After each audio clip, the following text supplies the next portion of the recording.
Perfect. Okay, so thanks for having me, Beverly, and it's great to see so many people here. This is a pretty cool initiative, and I'm happy to be a part of this. So today, I was going to I was asked to give you a talk about my research, which I will do, and I understand that this is sort of a combined group of anatomy and cell biology club people and also people in the Cancer Awareness Society. So I thought I would give you a talk today about some of our work that focuses on not only the anatomy of the human body, but also its implications for testes cancer surgery. Um, Now, this is sort of one of the research projects that I have on the go at the moment. But the other thing I wanted to chat about today is because I understand that this is a group of undergraduate students, and I thought I would give you a bit about my sort of career path and how I got here as well. Um, I mean, in short, I thought I wanted to go to medicine and I didn't end up there. And I'm kind of glad I didn't end up there. So I'm going to give you a bit about that sort of in the beginning. So we'll maybe take a few minutes at the beginning to do that. And then we'll jump into the research from there.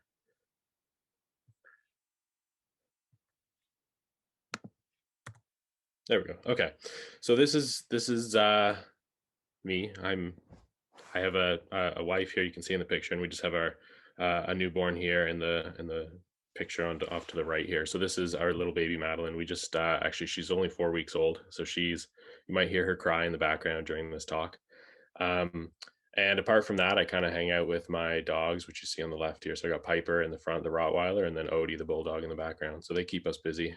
Um, so I mean, that's a bit about me. I, enjoyed doing lots of different things outside and sports and stuff like that. But with COVID, obviously, we've kind of been hampered with that. So kind of my spare time I spend right now with the newborn, and I kind of take pictures of her and Photoshop her into things. That's sort of my part-time hobby at this point. So I do these sorts of things just for fun, and I do a lot of photoshopping, obviously, in my research, which you'll see some things there. So my background is that I came from McMaster University. I did my undergrad in health sciences. This is a picture of now my wife. She was my girlfriend at the time. And at McMaster, we did the health sciences program. And as sort of I mentioned before, I kind of thought going into health sciences that what I wanted to be was a surgeon. I liked working with my hands, and I liked um, I liked working with my hands. I thought I liked medicine, and that's sort of where I was headed. I'm just seeing some things here about my Wi-Fi. I'm just going to turn my video off here just to see if we can improve this.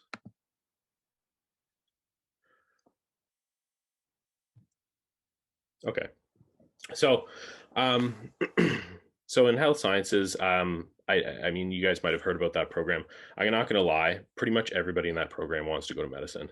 So I was surrounded by a lot of people who thought medicine was what they wanted and things like that. And I applied for medicine, didn't get in. I applied, I think, 3 or 4 times, didn't get any interviews even. So this was sort of a bit of an ego hit for me at that time. I'm not going to lie about that. So it was the question kind of was in my head about what I wanted to do. And it actually was forced upon me that because I didn't get into medicine, I didn't have any backups at the time. We actually, both Stacy and I, kind of were forced into a year off. And in that year off, we decided to just do something completely different than what we had done the last 4 years. And we decided to actually move off to Australia. And on Australia, we decided to do something completely not academic, and we worked as kiteboard instructors. So I don't know if you guys know about kiteboarding at all. It's basically wakeboarding or kind of surfing, but you're pulled by a giant kite. So we we had done this for years prior to this, but we've decided, you know what, let's go to Australia, take our mind off school for a bit. And I say this because it was kind of forced upon us, and we felt really uncomfortable about this. But right now, I think I would recommend, if any of you are in the position where you think you might want to take a year off, to absolutely do this.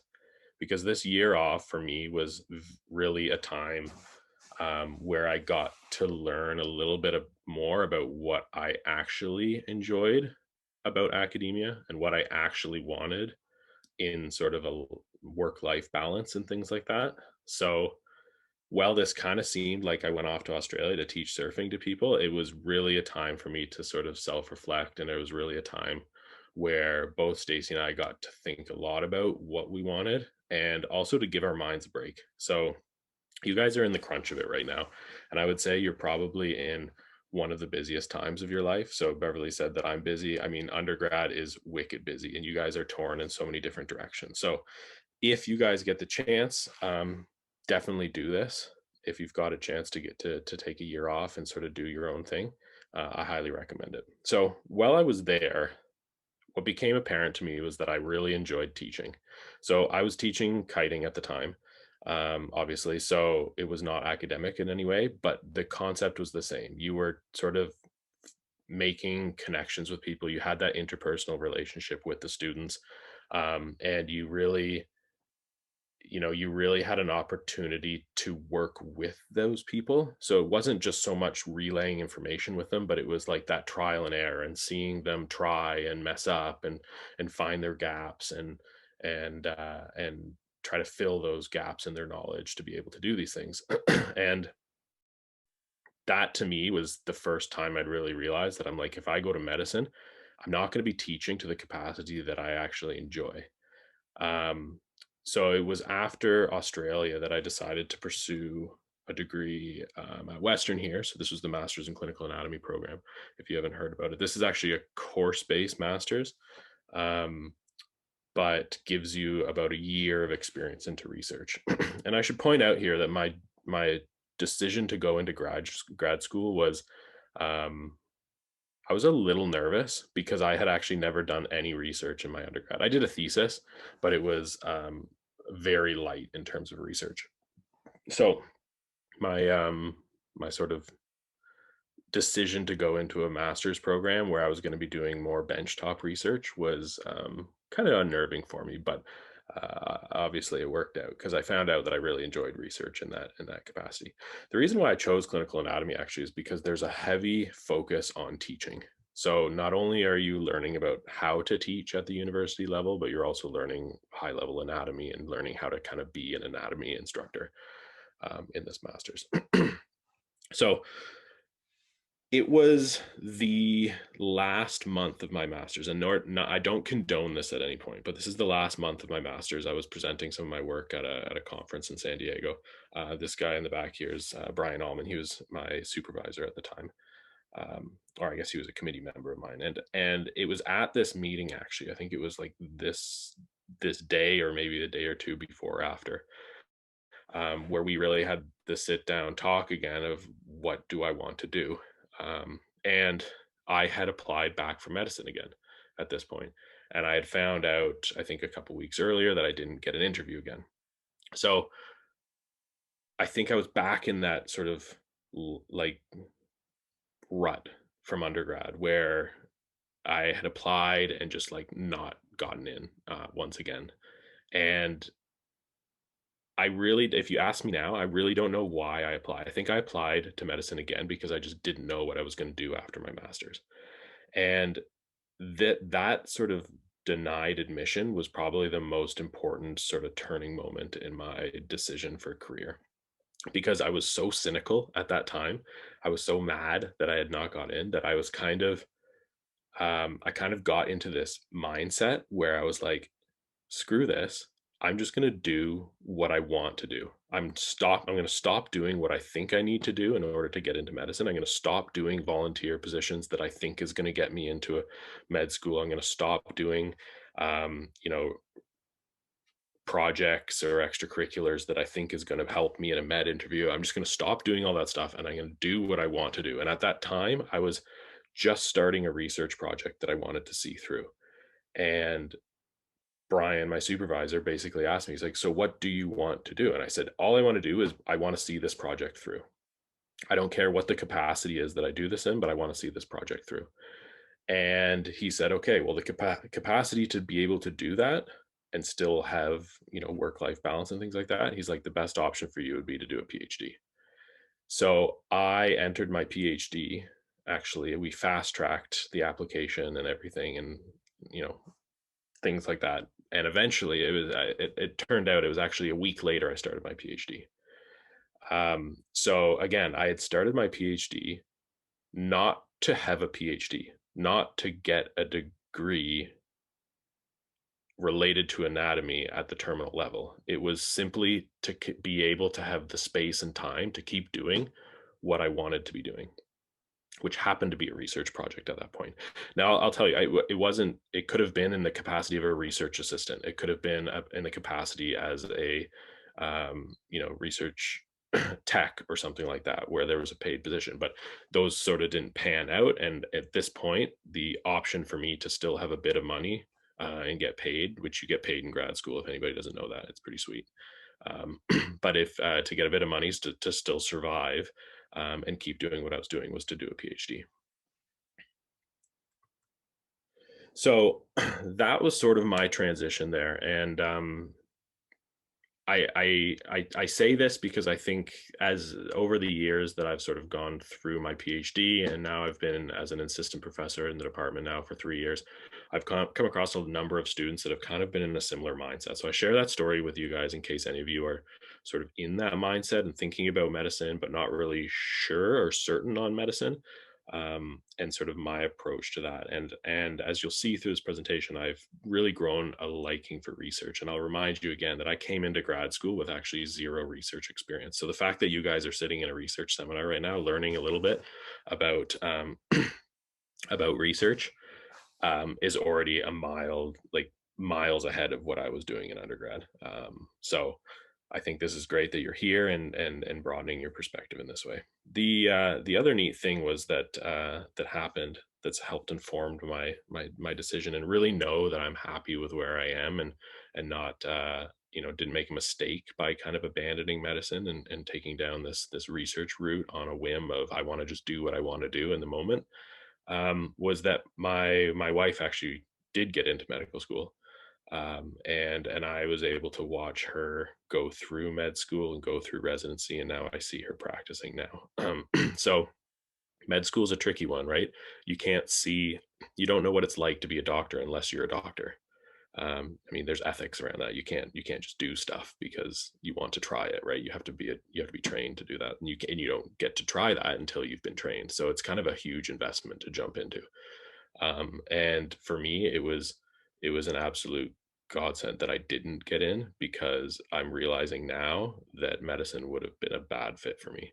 And the reason why is because in research, you never are doing the same thing twice. You work for a few years on something, and if you like it, you can keep doing it, and if you don't like it, you completely change what you're doing. So what I'm showing you today is quite different from what I'm actually doing today in the lab, and is probably very different than what I'm going to be doing in a few years from now in the lab. So research is constantly changing, and the people that you get to work with in research is awesome. You get to work with these really smart intellectual people, and quite frankly, all I get to do all day is sort of nerd out with my friends in the hallway kind of thing, and talk about all this stuff that we love. So that's really why I like research, whereas in medicine I see my wife every day. She does the exact same thing sort of over and over, and she's really really good at it.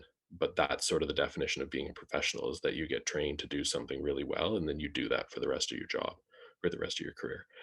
Whereas in research, things are always changing. So let's shift gears a little bit here and talk a little bit about what research I'm in. So my research is very related to medicine. I still enjoy the content of medicine and health. But as you'll see, I do a lot of collaborations with surgeons. So I do collaborations to try to make the clinical practice that they do better using a fundamental understanding of human anatomy. So the story I'm going to talk to you today about is about a surgery called a retroperitoneal lymph node dissection, which is a long name that basically just breaks down to retroperitoneal is behind the peritoneum or behind the abdominal contents, and it's a lymph node dissection. So it's dissecting out all these little green lymph nodes here. And this is for a surgery for testes cancer. The reason why is because metastases from the testicles actually metastasize back direction of these arrows into this yellow box here, into the retroperitoneum. So by doing a retroperitoneal lymph node dissection or removing these lymph nodes, they're actually able to get rid of metastases for testes cancer. And this works really well. There's actually a greater than 95% survival rate for men that have this procedure done. The issue is that they have this surgical problem here. And the surgical problem is that post-operatively, anywhere from 17 to all of the people who undergo the surgery will be functionally infertile. So this is a quite a tremendous post-operative complication, in that almost all of people are sometimes getting this condition. But it's particularly concerning for the guys that get testicular cancer because if you've learned about it at all before, testicular cancer primarily, or this version of it anyway, primarily affects younger guys. So it's kind of in the age of 15 to 30-year-old individuals, and a lot of those guys have not had kids before. So this is not so much just a fertility issue. This is the fact that a lot of them have not had the chance to become parents yet. And when you're 15, you can imagine you don't even know if you want kids yet. So this is something that's quite a tremendous impact for these guys.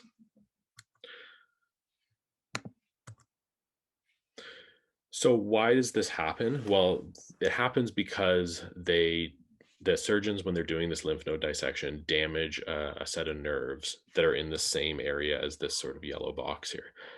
This network of nerves is called the aortic plexus, and it controls various parts of the ejaculatory reflex. So basically, by damaging these nerves, the men have ejaculatory dysfunction following surgery.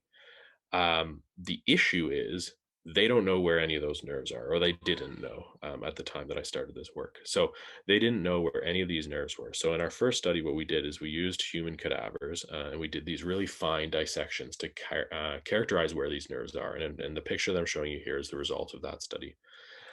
So what we found was basically that the aortic plexus was quite consistent actually between individuals. It sort of followed the path that you see here, where you have these two longitudinal cords. I don't know if you can see my mouse here, so I'm just going to put my laser pointer on just to make sure. Unless, while I find this, can anybody see my mouse? I can. You can see it? Okay. So you got these two longitudinal cords here, running sort of down the surface of the aorta. And they're connected to these structures over here, the sympathetic chains, by these sort of angled nerves here. So there's two. There's usually two on the other side, but there can be more, 2 to 4.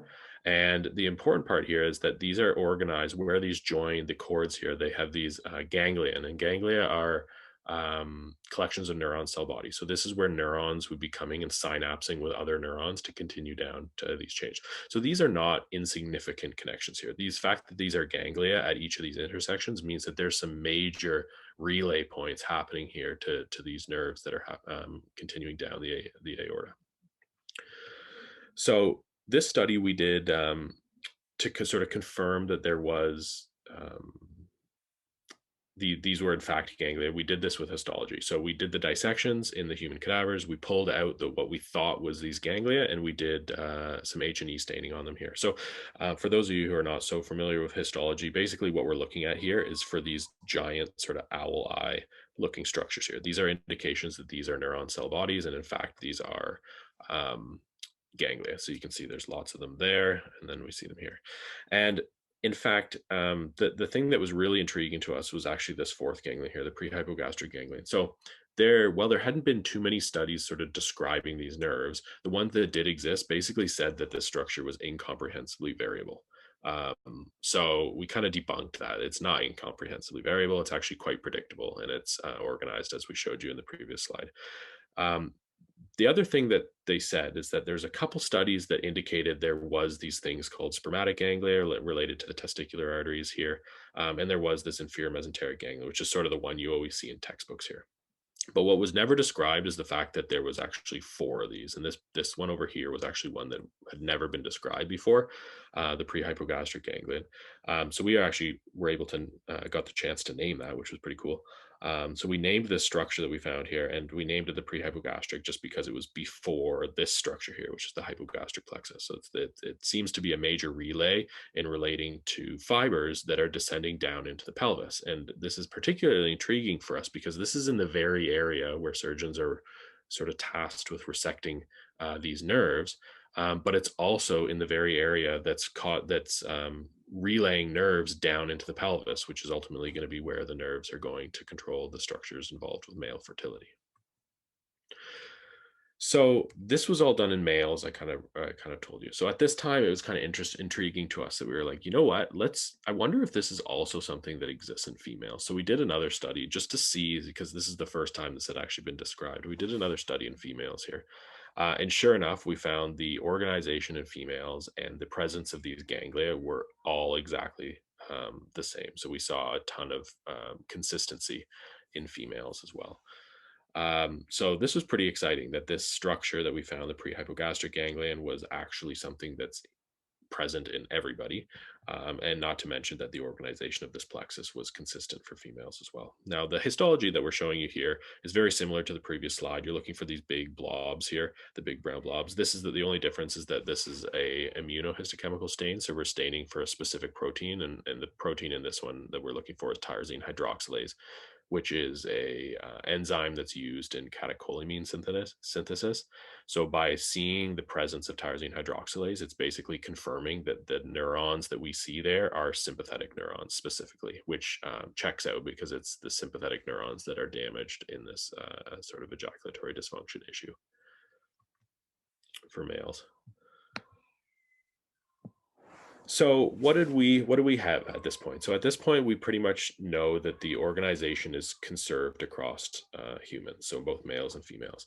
So I've kind of drawn out here just the general organization where we have these two left and right cords. We've got the foreganglion here, and they kind of merge together to go down into the pelvis as the superior hypogastric plexus. So this organization seems to be consistent across individuals.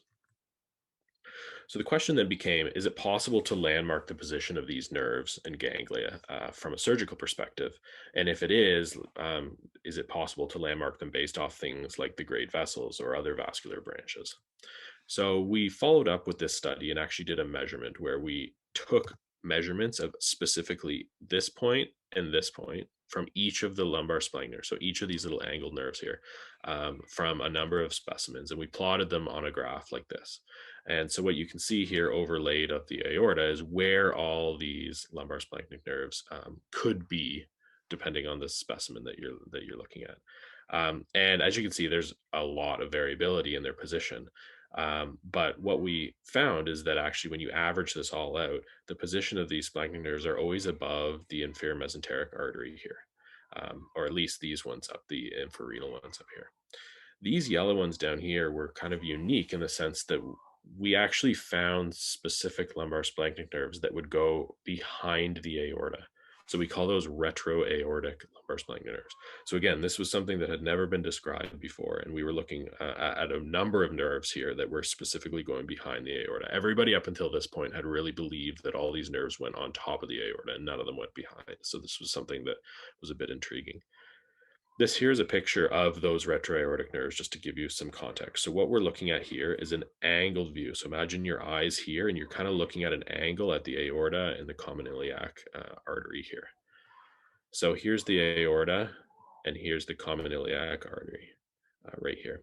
And you can see there's the cord of the aortic plexus. This would be the position of the prehypogastric ganglion. We can see that splanchnic nerve joining into it right here as it goes down to the superior hypogastric plexus. And what we're going to do is we're going to cut the right common iliac artery, and I'm going to reflect it upwards like this. And when we reflect it upwards, we see the vena cava and the common iliac vein, and I'm going to move that downwards now. And as we move that downwards, we expose the lumbar sympathetic chain, and sure enough, there's the right retroaortic lumbar splanchnic nerve joining in with the superior hypogastric plexus. You can see it lying here. So in fact, it is indeed behind these arteries. So again, this is all done in human cadavers, so that it mimics exactly what they're seeing in surgery. So what did we glean from this study was that the position of these nerves did vary. However, the large proportion of them originated above the inferior mesenteric artery, so that could be used as a landmark. And while there was not symmetry between sides, so what I'm showing you on this side is actually a representative individual. So this is one, like all these nerves were present in one individual. And what you can see as well, the position of the nerves on one side didn't necessarily predict symmetry on the other side.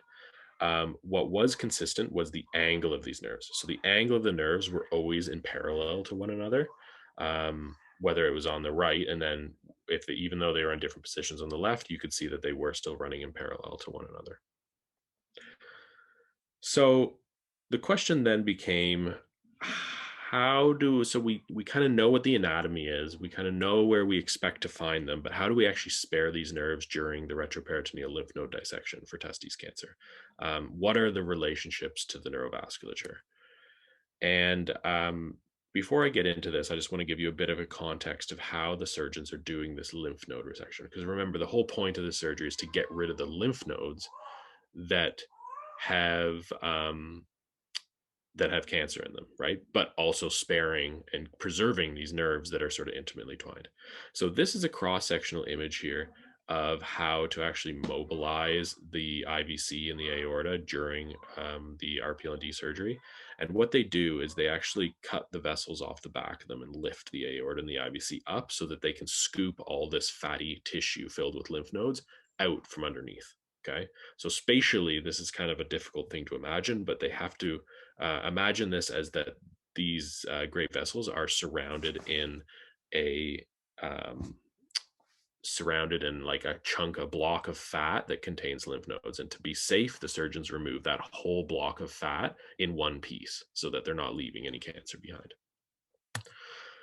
So we did a study to actually characterize the position of the vessels coming off the back of the IVC and the aorta. And we found that sure enough, these can be broken down into three main groups. We have a group of veins and arteries in sort of the superior portion of the infrarenal space here. We have vessels around the middle section here, which can be landmarked again by the inferior mesenteric artery here, which we see easily in surgery. And then we have this fourth grouping, which is equidistant. So if you find the distance between these vessels and these vessels from each other, then the distance down is where you're going to find that last grouping of vessels here. And then we took that information and we tried to relate it to our understanding of the nerves. And what we did is another dissection study where we looked at the position of these vessels in relation to differences and variability in the nerves. And so here's another picture here of, as you can see a vein here dropping down and the position of these nerves relative to these veins. So we characterized all this and basically came out with a plan of how the neurovascular relationships stand. And then we were able to use this information to more practically come up with a plan for surgeons to navigate this. And we used this to sort of inform this approach here and made these three-dimensional images for surgeons to actually understand where the nerves are in relation to the arteries and veins that they have to clip and cut. In addition to this block of tissue here, which I've kind of shown in brown here, which that block of tissue would be representing the position of the fat that contains all those lymph nodes that the surgeons are trying to get out. So they do this cool split and roll technique, roll it to the side, and then they're able to actually isolate the position of the lumbar splanchnic nerves with these vessel loops, and then slide the tissue out from there. And we do a similar idea on the other side, where we show the nerves in relation to the common position of vasculature. And we've actually used this to come up with sort of a more animated version here where surgeons can watch a video now on how to do this procedure of how to actually get this chunk of fat containing the lymph nodes out while kind of keeping track of where the nerves are. So this is some work this animation in particular was done by my fourth year thesis student, Justin Lamont. A couple years ago. So yeah, so this is this is just one excerpt from that video. Hopefully that shows on your side. I don't know how good my Wi-Fi is sort of streaming the video like this, but hopefully it shows up for you guys. Okay, so let's bring it back here. So you'll recall the surgical problem that I presented right at the beginning of this was that post-operatively, anywhere from 17 to 100% of men will be functionally infertile because of damaged nerves while they're doing this surgery for testes cancer. So you can see that there's studies from 2016 that had 100% of people with ejaculatory dysfunction. So this is like a serious issue. With the information that I just showed you, we gave that information to one of London's testes cancer specialists, Dr. Nicholas Power, And he used that information to modify the approach that he takes to doing this surgery. And his outcomes so far have been that less than 10% of his patients have the infertility. So this is 2 out of 21 that he's done have actually had issues. The rest of the guys that he's performed the surgery on have had no issues with fertility postoperatively. So this was really exciting for us to see that this dissection of these nerves and sort of full story of the anatomy that we've dissected simply from cadavers and some basic histology has been able to change the way that surgery is actually performed in London. So now the question sort of became, well, this is great and all if we were to dissect out all these nerves, but the issue is that it is really time consuming to do this properly. And these surgeries are already several hours. So being good enough and quick enough to be able to dissect out all those nerves in the context of different metastases and cancer in the area can be very difficult. So it's actually probably the most prudent effort to focus dissection on sparing only the nerves that are involved with fertility. Okay, so what we showed you before is that I just showed you all the nerves that are in that area. And if you spare all the nerves, we know that it works. It spares fertility. But what I'm saying, suggesting now, is that in order to optimize this, surgeons should probably focus their efforts on sparing only the nerves that are involved with normal ejaculation or normal fertility for these men. Now, in order to figure this out, we needed a model. So turns out that guys aren't too keen to allow you to go in and do surgery in them and cut nerves and see what happens.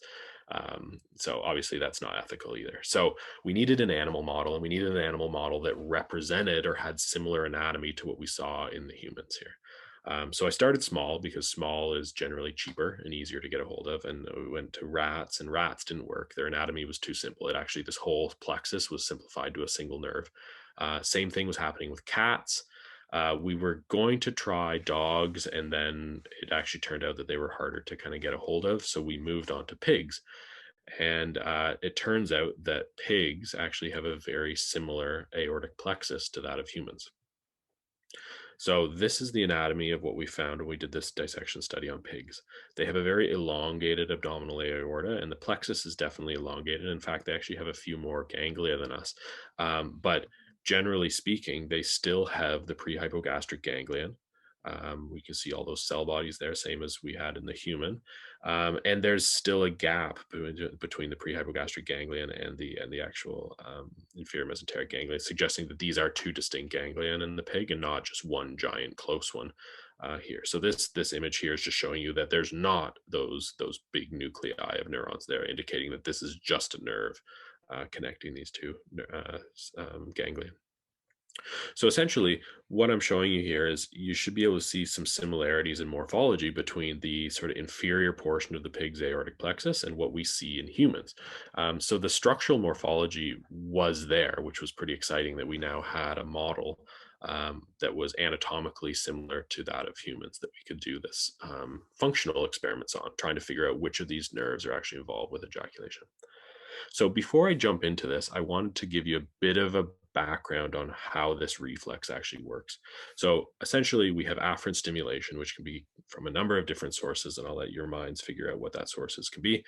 And that stimulation gets relayed back to the lower lumbar segment of your spinal cord, where there's a group of cells called the spinal ejaculation generator.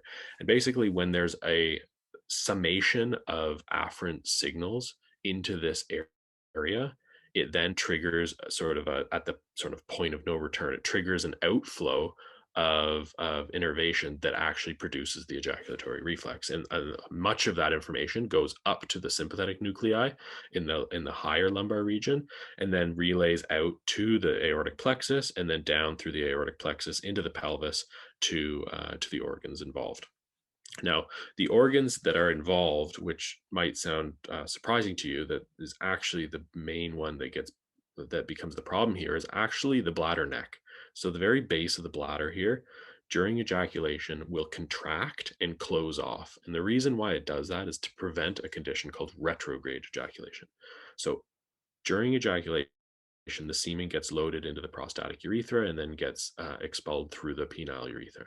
The only reason that it can be expulsed through the penile urethra is because the bladder neck closes off. If it was left open, basically the semen just takes the path of least resistance and goes backwards up into the bladder, and the man ends up with a dry ejaculation and a whole bunch of semen mixed with urine, which is not viable. So the bladder neck is a very important door to close during that reflex.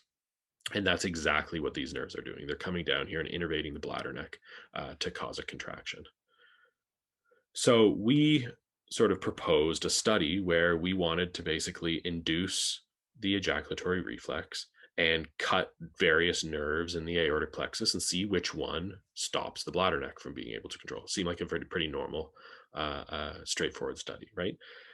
So we needed to figure out a way to induce the ejaculatory reflex in a pig. And this is where this object, this tool comes in. So I'm not kidding you. This is called an electroejaculator is the name of this device.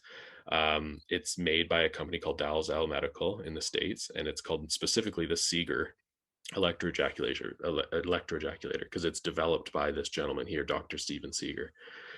And basically how it works, it has a rectal probe that stimulates nerves on the back of the prostate and induces an ejaculatory reflex. And this is used clinically for spinal cord injured patients that have anejaculation issues and have fertility concerns.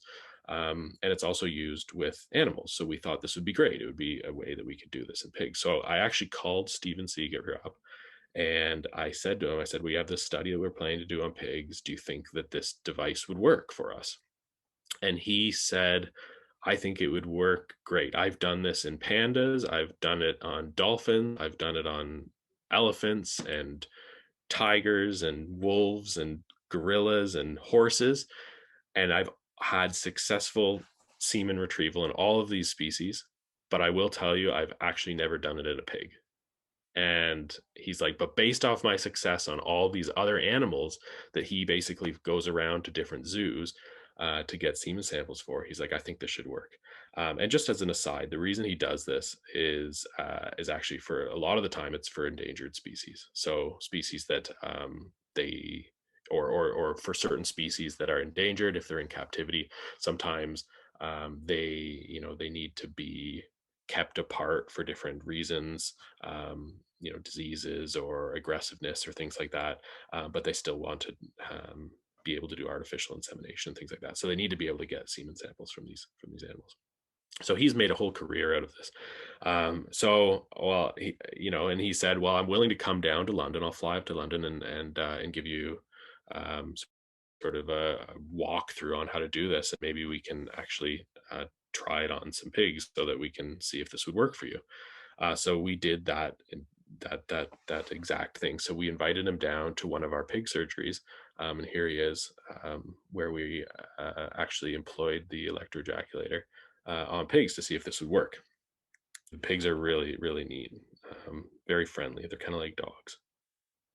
So if we go back to our drawing here, basically what's happening is we're going to use the electroejaculator to cause the afferent stimulation to trigger this reflex, and then we're going to cut nerves here and see which one breaks the bladder neck. Effectively is what it was. And the way we're going to do this is put a pressure sensing balloon in the bladder neck and sort of watch it on the transducer here. So effectively what we were hoping to see is before any lesion, we would see a bump in the pressure because we'd see contraction at the bladder neck. And then after lesion, we'd see a flat line because if we hit the right nerve, then we would have lost it. This is our results. So let me walk you through this. So here's the controlled intact. We see, sure enough, we see a bump. And then we did a unilateral lesion where we did a lesion on one side of the hypogastric plexus and we saw a bump. So we were like, oh, maybe that nerve's not involved. And then we did a pharmaceutical block where we put an adrenergic nerve blocker, xylazine, in, and sure enough, we saw a bump. Maybe it was a little bit smaller. And then we got real crazy because now we wanted to figure out if we could completely abolish it. So now what we did is we cut all the nerves out, just like we would in a testes cancer surgery. And then we performed this experiment, and sure enough, we saw a bump. So this was starting to get strange to us. And it actually went to the point where we said, you know what? when we sacrifice the animal, let's try this again. And sure enough, we saw a bump. So what we were seeing is that the electroejaculation machine was causing the ejaculatory reflex in every single state, no matter whether the nerves were intact or not, which led us to conclude that actually this device is not working how we expected it to do. What this is actually doing is putting a current through the whole pelvis and causing all musculature to contract regardless of nerves. So it's basically acting direct. It's basically getting shocked, right? It's not inducing a physiological response through the nerves. It's just causing these muscles to contract and bear down. So obviously, this is not what we expected and not what we had hoped for, and kind of put us back to the drawing board. So this machine was not going to work, but we ended up did publish a paper on how the Seeger electroejaculator does work. So there was that, but ultimately we had to go back to the drawing board. So what we did is we actually developed a little bipolar stimulator. So this thing was a lot less intense. It wasn't producing the current and voltage that the electroejaculator was doing. This was on the order of 30 milliamps. So a very small sort of amperage. And this little nerve stimulator is kind of like the size of a pencil. You could actually place it on a nerve and induce a action potential in that specific nerve. So basically, what we were doing here was a similar concept. We would place this electrostimulator on various nerves of the aortic plexus, and whether they're in intact states or lesion states, and we would then watch our pressure transducer. So this was simplifying the experiment a lot more. It wasn't actually producing an ejaculation anymore. Basically, what we were doing is just looking for contraction of the bladder neck. So just that one relevant component. So this is work that was done by my master's student, Adam Groh, who's now out at McGill doing some stuff for his PhD. So what we found with this experiment is kind of shown here, and I know there's a lot here, so I'm just going to show you briefly what's happening. But basically, here's what it looks like when things are intact. And then this sort of flat lining, and specifically here, is what happens when we stimulate that same area, but we cut the nerve.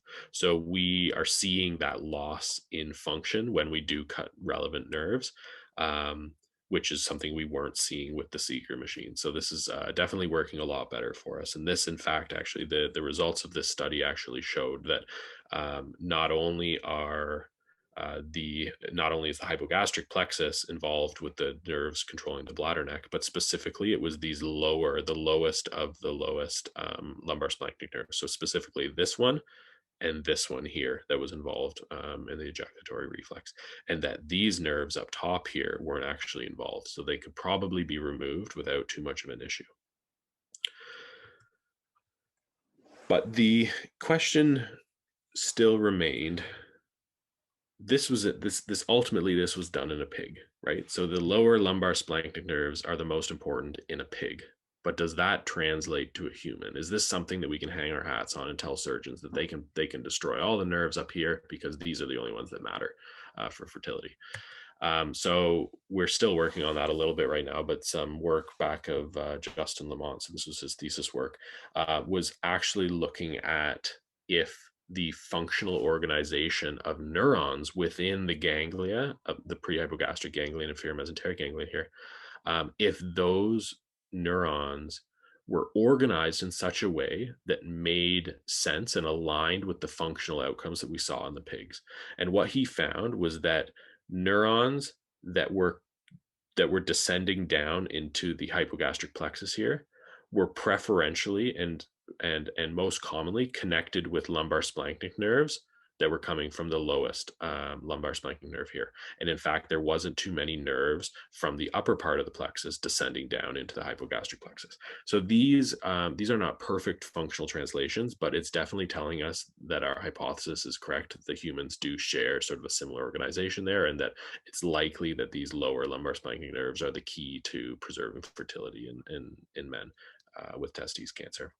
So just for those of you who are interested in sort of the methods here, because I know that there is some interest in sort of the behind the scenes, this was some work that we did with a chemical called dye, which is a neurotracer. So basically what we do is we cut the nerves and we put this chemical dye on the end of the nerve, and we leave it for like 8 months.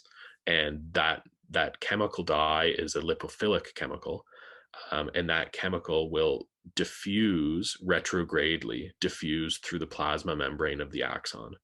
And over the period of 8 months, it will actually diffuse from down here all the way up into the plexus here. And you can then do fluorescent imaging at different areas of the plexus and see whether it lights up red, indicating that in fact those are connected, those neurons are connected, versus if it lights up green, as you see here, which means that there is no red there is no dye eye, so those neurons are not connected to the neurons that you put the dye on down here at the application site.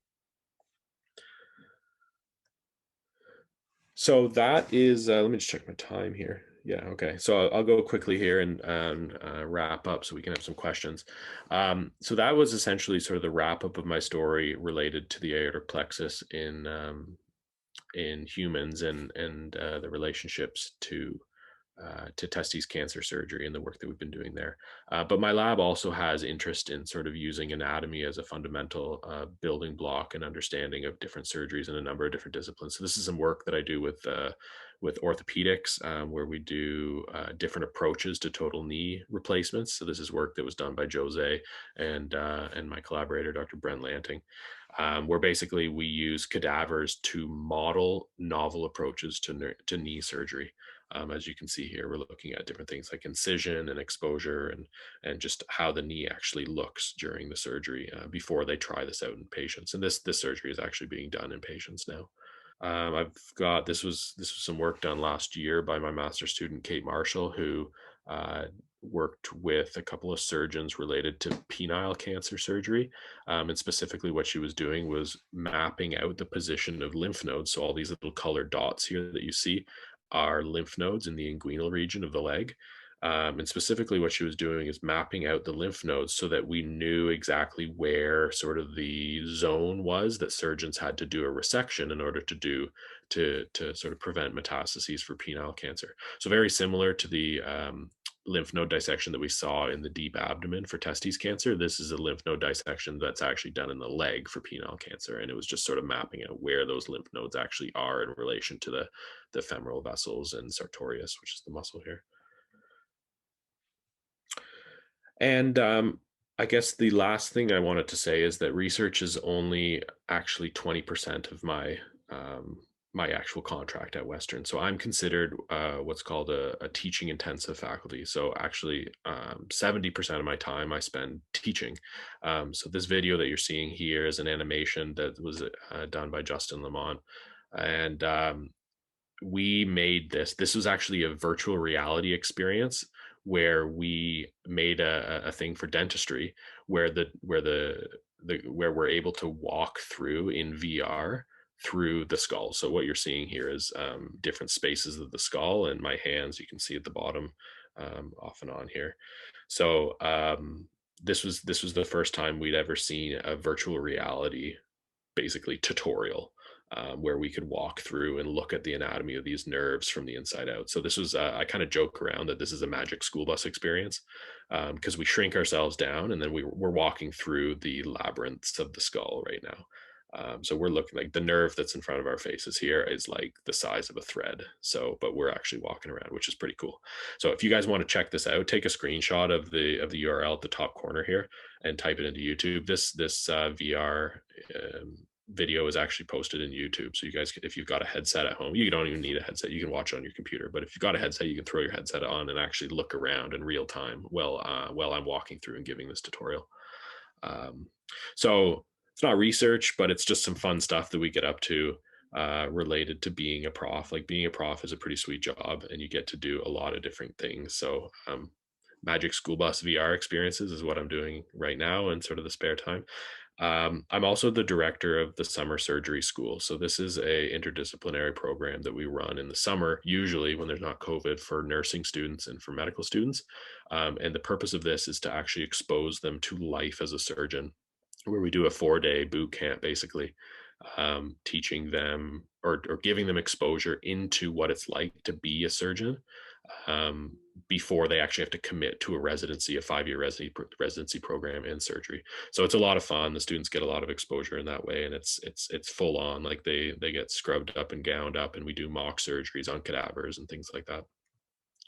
And then the other sort of thing that's under my purview as an anatomy prof and teaching intensive faculty is that I coordinate the resident surgical simulation workshops. So we have a sort of an area of our anatomy lab where we have specialized cadavers that come in, and we do mock surgeries with the residents. So they do different practices. They can do learning on it. They can do simulations where they're kind of left out to do them on their own, and of course they're doing it all in sort of a safe environment and a risk-free environment before they actually get to try this on living patients. So so that's sort of in a nutshell my job as an anatomy prof, and sort of as I alluded to, I'm a bit unique in the sense that I'm a teaching intensive prof. So I've given you a touch of my research here, but there's also a whole other world related to teaching and even research related to scholarship of teaching and learning that I didn't have time to get into today. I've got this acknowledgement slide here just to show you that this was also the stuff I showed you today was not a solo run. I mean, part of being a prof is that you get to collaborate with a whole bunch of other people. So I do a lot of collaborations with surgery and different surgeons in London. I do collaborations with other academics and dentists and things like that, and as well as pure basic scientists, industry partners, things like that. So big thanks to all these folks who made the work that I just showed you possible today, and of course our funding sources to be able to do this sort of work. So at this point, Beverly, I'll stop sharing my screen here, and if anybody's got questions, I'm happy to sort of chat openly about this, whether it's research related or if it's any questions about how I got here, or anything like that. I'm happy to chat. Well, thank you so much, Tyler. I think that some questions will be coming in through the chat, so I can maybe let some people send them in. So do you have any advice for other students interested in volunteering in a lab? So right now is a horrible time to be an undergrad trying to volunteer in a lab. I'd say that not to be not to sound mean or anything like that, but it's a really tough time right now. Um, Basically Schulich is trying to keep labs open the best they can, but it's done in a hierarchical process. So the first and foremost, the people that get in are the faculty, then the research associates come in, then the postdocs, then the PhD students, then the master students, and then undergrads. And in fact, in undergrads, it's undergrad thesis get the first priority, and then undergrad volunteers. So because we're still on headcount restrictions, volunteering in labs right now is really tricky. So my advice there would be don't get discouraged if people say no, because a lot of people have to say no right now. But my other piece of advice is just talk to as many people as you can. And if nobody's willing to actually give you a volunteer position right now, I would recommend that you ask them if you can chat to one of their grad students, and just to learn, like have them tell you about what they're doing. The reason why is because, experience in the lab is great, but also the chance to actually learn about what a lab does is arguably more important. So I am in the Department of Anatomy and Cell Biology, and the work that I showed you today is fundamentally different than every other person in anatomy and cell biology. So just because my office is next door to somebody doesn't mean that my work is similar to theirs. So the more exposure you can get to that, the more I think you can gain a better understanding of if research is good for you and if you want to go into something like a grad program later on. So while you can't maybe get the volunteer experience that you want, I still think you can get the sort of shadowing and exposure into these programs that you might need in order to make that decision for yourself. Thanks so much for taking time. If you had to go back to undergrad, what advice would you give yourself? I give myself that advice that I said in the beginning a lot earlier. I would say take your blinders down, get your head out of the clouds that you want to go to med school for this because of the sake that you want to go to med school, and really be honest with yourself about why you want to go to med school. In fact, I'll share a shift in mindset that I did that I would probably tell myself now, and that's that I stopped asking myself what I wanted to do and started asking myself what I don't want to do. And it sounds very simple, but that was a big change for me. And one of those things I didn't want to do was work with the general population. I liked working with other smart, nerdy people, and that's why I love the university. So it's not that I don't like the general population. It's just that I get really excited working with other intellectual people that like nerding out. So for me, that was something that made a big change. That I was like, you know what, I can get medicine. The exciting part about medicine for me is talking with surgeons, not with necessarily doing this procedures to help the patients. I can help them sort of in a secondary way. So maybe ask yourself that, what don't you want to do, and start crossing some stuff off, because it can sometimes be paralyzing with all the options that are available at this point. The other thing I would tell myself is that family gatherings suck for your morale, for what you want to do, because um, naturally your family will always say, oh, we haven't seen you in a while, so what do you want to do with your degree, or what do you want to be when you're done? And I hate that question. It's awful, because I didn't know what I wanted to be until I became it. Like, my job actually arguably didn't really exist. The balance between teaching and research that I do didn't really exist when I started my PhD. So if I truly knew what I wanted to do, I couldn't have even said it then. And I think there's so many jobs now that are hybrids of other jobs, that it's hard to kind of just give a one word answer that family members are sometimes wanting. Like, if we all wanted to be firefighters, it would be really easy, because you could just say firefighters. But like, to me, like, I don't really call myself a prof. Like, I am a prof, but I'm not the same prof as the prof that's beside me. Like, my job's different. I'm more of a liaison with surgeons, and I work with industry partners, and I do animation development for my teaching and things like that. Like that. So what am I? Am I an animator? Am I a surgical liaison? Like, what am I? I don't know. There's not really a clear name for that, and there's so many jobs now that are sort of hybrids of that question bothers me. And if you go into it knowing that that's you're not the only person that feels like a stupid question for, then it sometimes, I think, might make you feel better. um, all right, I'm gonna move on. What is the time like for clinical research surfacing in practice? Good question. So it can be anywhere between, I would say, probably 5 years to months. So the work that I showed you today was over the course of about 6 years. So from start to finish, of like, I'm going to go out and start looking at where these nerves are, to I'm seeing changes in the clinic, was about 6 years. From the time that I published the paper that showed surgeons how to navigate those nerves and actually make changes, to the time that Nick Power was able to make changes on those patients, that was like months at that point. So this is actually, anatomy research is very translational. It is really an opportunity where you can truthfully make a change in clinical practice. I mean, I think it's probably a bit quicker than things like cell biology or immunology or genetics, where things are going to come down the pipeline, 10, 20 years before they actually see them in clinic. So it's pretty exciting in that way, that you do get to see some changes. That knee project that I showed you with ortho, that was done 3 years ago, I think, and we're starting to see patients already have that surgery being done in London. So a couple years for sure.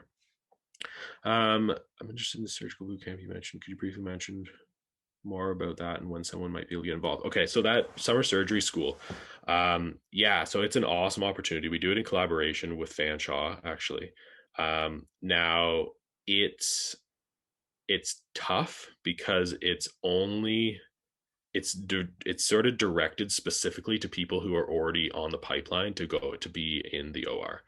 So we actually only allow um, people that are either in nursing or in med school to actually do this boot camp, just because of the resources that are involved with it. We do it, and we specifically only allow people who are in the earlier stages of those careers to do that. So if you're in like a fourth year medical student, then you won't be able to come and do the boot camp, because you've already picked your residency at that point, and there's no point. So unfortunately, it's sort of restricted to just nursing and med and first and second year med students at this point. So if you are in one of those programs or you're going to be in one of those programs, then definitely shoot me a message, because right now we've had to cancel it the last 2 years in a row, but I'm planning to have it back open again. So if you guys find yourself in one of those programs in the next year or so, then shoot me a message if you're interested in coming to that summer surgery school. Do you have any advice for anyone who wants to pursue a PhD and become a prof later on? Okay, so PhD and prof. Being a prof, so I'm going to acknowledge that I was extremely lucky to do my training in the same city that I ended up working in. A lot of people do that. You'll see that a lot of the times, but a lot of those people had to leave and do postdocs elsewhere in order for that to actually work.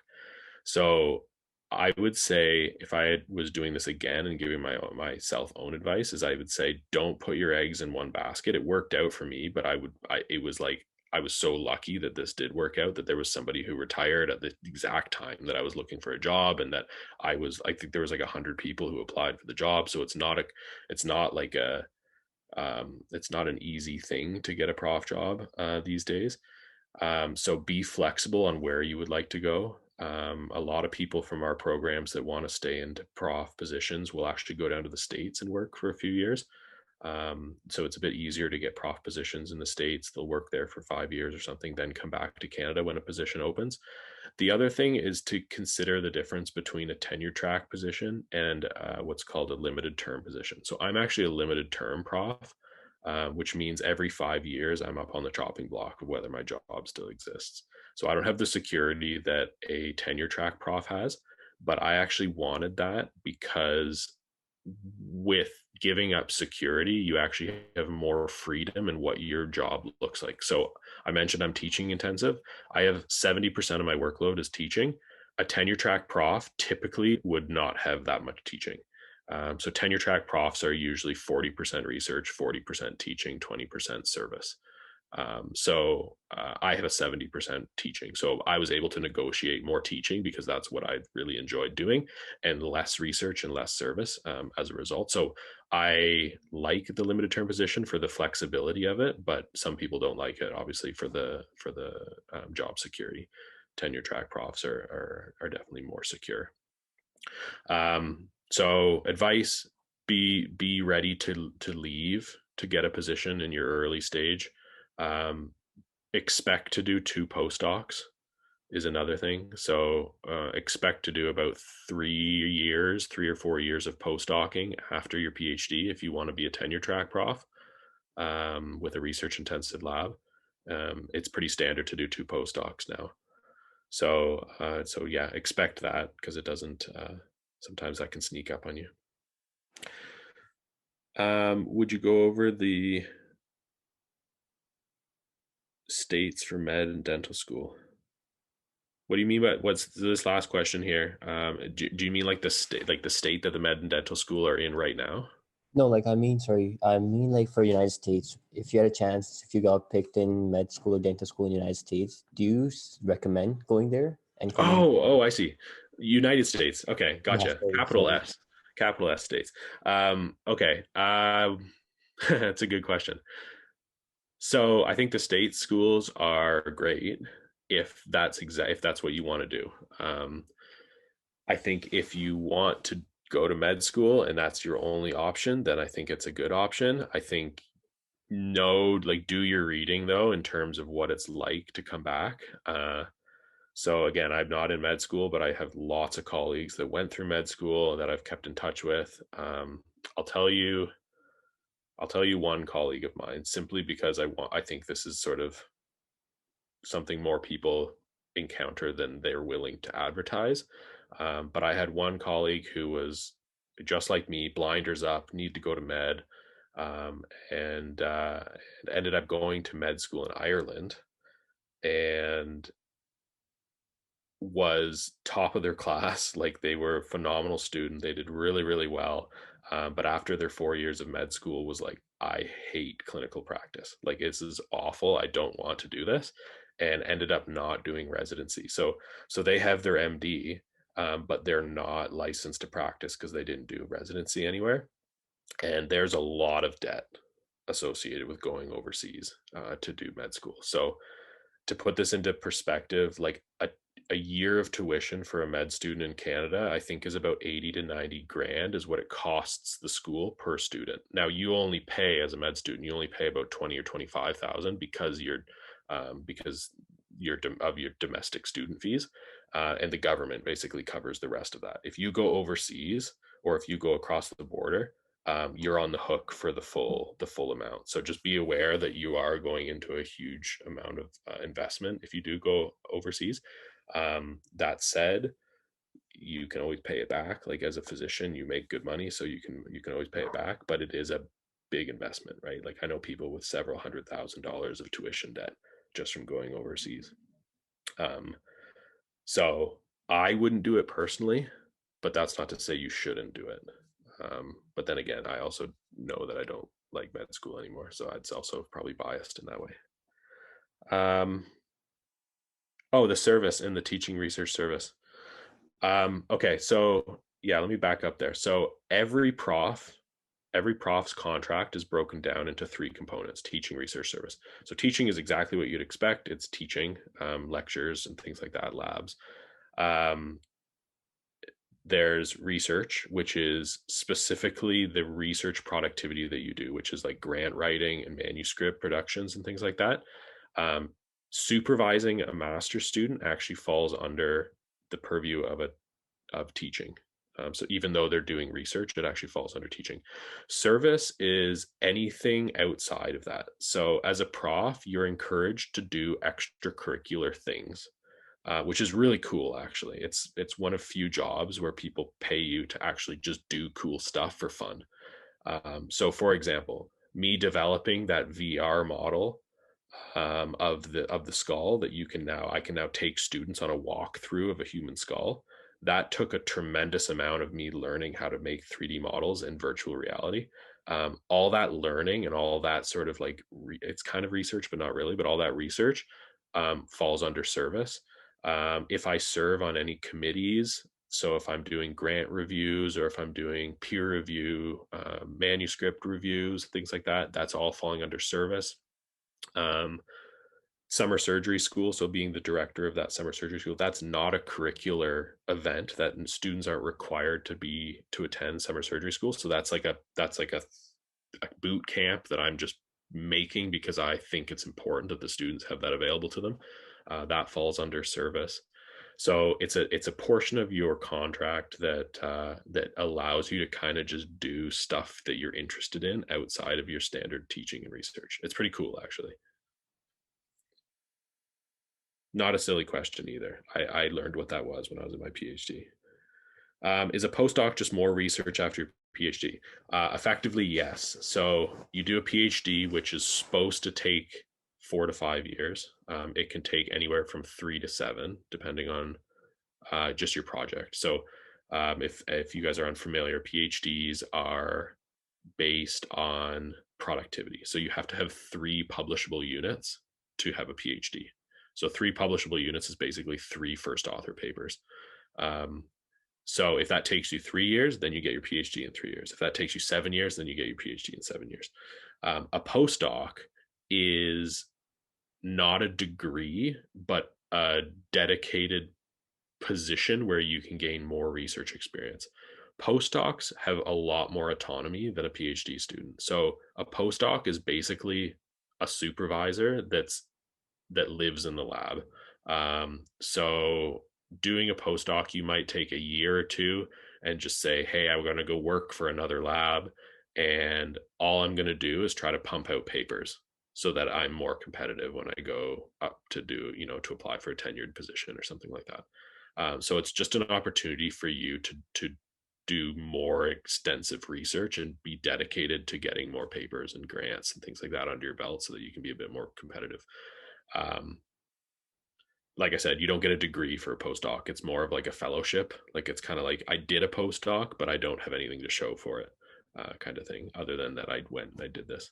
And because they're flexible like that, they're also flexible in time. So postdocs can be anywhere from 1 to 4 years long, depending on what you agree with the supervisor or what you agree with the PI in the lab.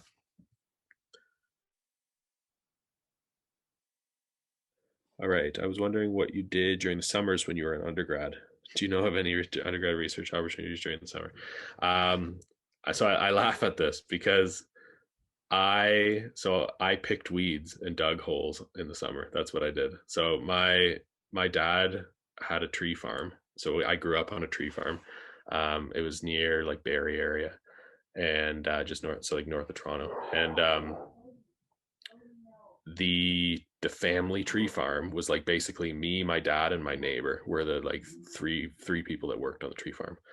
And every year I would say to him like, hey dad, can I like stay at Mac and do some research or like do some volunteering and stuff, it's and every year he would like just laugh and like laugh in my face and be like, yeah, right, like our business can't survive without you coming home. So the summer was the only time that we worked. Like being a tree farm, it had to be the ground had to be thawed and stuff, right? So every summer I would go back home to the farm and work on the tree farm. In retrospect, I think it was great. I'm glad I did that because again, it was an opportunity to have a change of scenery. So while summer opportunities are great and they give you great exposure and things like that, don't discount it if you don't do those things. Like if you go and you're like, I'm going to lifeguard this summer or something, like if you do something that seems sideways, it's just more time for you to gain more perspectives on different things. Um, so so it's yeah. So what did I do? I didn't do anything research related. Um, do I know of any undergraduate research opportunities during the summer? So normally I would, but as you saw, we've got our newborn, who's only 4 weeks old now. So I'm actually taking a pat leave this summer, so I'll be off. So unfortunately, I'm not taking any students this summer. Um, but they are around kind of thing. So I don't know of any particular for my department. I'm a bit out of touch because of COVID. But my recommendation would be just to start emailing people out of the blue, and email a bunch of people because some people won't get back to you because they're busy and it's no fault of theirs. It's just sometimes things are busy. And take that sort of piece of advice that I said in the beginning, which is maybe suggest that if they don't have a position, at least ask for a shadowing opportunity with one of the grad students, because I still think you can get a good feel about what that lab and what that discipline is like by doing shadowing. My last sort of piece of advice on that would be truthful to yourself about what's interesting to you. Okay, because I love what I'm doing when it comes to research, but I can tell you very honestly that I would be bored out of my mind with going into various labs around campus, not because what they're doing is boring, but it's boring to me. So we all have our own preferences. I love anatomy. I'm not a huge fan of cell biology, but I'm in a department of anatomy and cell biology, right? And that's not a bad thing. It's just we have our own preferences. So definitely like ask around and be truthful to yourself about what's interesting to you. And if you get a bad experience, shrug it off and go back at it, because I there's nothing I can't say more to you than the fact that research experiences vary greatly depending on your preferences. So something that might be amazing and groundbreaking for somebody might be boring as heck for you. So keep that in mind. So first of all, I want to say I don't think I've congratulated you yet on your new baby. So congrats on that. Thanks. Yeah. That's really wonderful. And also thank you for staying extra to answer the questions. I'm sure everybody really appreciates it. And now I kind of wanted to ask you this because I know in our chat before, you gave a pretty good answer that I think some people should hear. But I guess just really quickly, what's your favorite thing about research or your job? I feel like I forget what I told you now. Um, Remind me, what did I tell you so that I say the same thing? you kind of you kind of said what you liked That it about your changes? job versus I guess like your wife's job. That it changes? Yeah. Okay. So I kind of alluded to this in the beginning, but yeah, I'll expand on this a little bit more. So the best thing about being a prof is that you never do the same things over and over again. So what so when you go to med school or when you go to dentistry or law, like you are trained to become a professional. And the definition of a professional is that you are immensely proficient at what you do. So you're going to do that thing that's really complicated over and over and over again for a long time. And the one difference with being an academic is that you're trained to be good at doing new things all the time, which is kind of cool because you're never doing the same things over and over again. So what I'll be doing in 5 years from now is not going to be what I just talked to you today about. And in fact, the stuff that's going on in my lab today is none of the stuff that I talked about today. So things are constantly changing. And if you don't like something, you have the freedom to kind of just change it, which is really cool. Like nobody tells you what to do. And that's actually something that's kind of unique to Canada too. In Canada, we have a lot of academic freedom as profs, so you can do just about anything you want to do, and nobody can tell you otherwise. So like nobody can say that's not a good thing to do. They can advise you against it, but nobody can tell you not to do it. Whereas, in other countries like the States, for example, the States has a different construct where in some positions you're actually paid out of your grants. So if you don't get a grant renewed, you might not get paid, or you might lose your job. So in Canada, that's not the case, which allows you to actually go after some of the more high risk questions for the fact that you're not worried about failing, right? If you fail, then you've just found out that that's not a good route to go down. It's not that you've lost your job. So you can sort of follow the things that are most intellectually interesting to you, rather than trying to, find the thing that makes the most money or find the thing that's going to, give you job security or something like that. So that's pretty cool. I think there's something to be said about that, is that there is a lot of freedom that you have. And, if I decide that I don't like it one day, then I can just change my research projects and it's fine, which is pretty exciting. So things are constantly changing. So you get a lot of variety in research. All right, well, I think that pretty much wraps up everything. So thank you so much for being here and for staying a little extra. Thank you to everybody for attending. This wraps up our Lunch and Learn series. So thank you for anybody who's been here the entire way. But otherwise, I will let everyone go.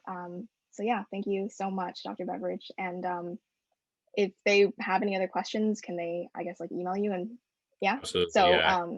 I had my contact info on the start. I don't know if anybody got it there. I'll put my my chat. Yeah, shoot me a message if anything comes up, or if you want to chat offline about anything. I'm always happy to talk with folks. all right, great.